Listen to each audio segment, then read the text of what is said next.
ষষ্ঠ উপজেলা পরিষদ নির্বাচনে সারা দেশের মতো তৃতীয় ধাপে কক্সবাজারের রামু, উখিয়া, টেকনাফ ৩ উপজেলায় উপজেলা পরিষদ নির্বাচনের ভোট গ্রহণ সম্পন্ন হয়েছে। বুধবার সকাল ৮টা থেকে শুরু হওয়া ভোট গ্রহণ চলে বিকেল ৪টা পর্যন্ত। তৃতীয় ধাপে ইভিএমের মাধ্যমে ভোট গ্রহণ হয় কক্সবাজারের এ ৩ উপজেলায়।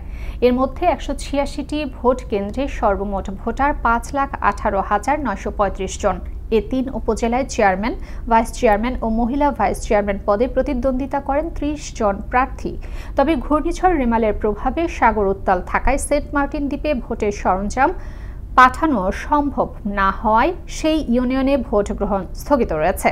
এদিকে নির্বাচন অবাধ, সুষ্ঠু ও নিরপেক্ষ করার লক্ষ্যে বিজিবি, র্যাব, জুডিশিয়াল ম্যাজিস্ট্রেটের সঙ্গে স্ট্রাইকিং ফোর্স ও মোবাইল টিমের টহল ছিল জোরদার।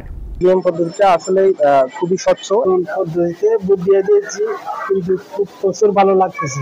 ভোটারদের উপস্থিতি ভালো, আমি যে ব্যাপারে আশাবাদী। এখনো পর্যন্ত ভোটার উপস্থিতি স্বাভাবিক আছে এবং কোনো ধরনের অপ্রীতিকর ঘটনা হয় নাই। সকল কেন্দ্রেই ভোটারগণ উৎসাহ উদ্দীপনার সাথে জড়ো হয়েছেন এবং তারা ভোট দিচ্ছেন এবং সকল কেন্দ্রেই সুষ্ঠু এবং সুন্দরভাবে ভোট অনুষ্ঠিত হচ্ছে।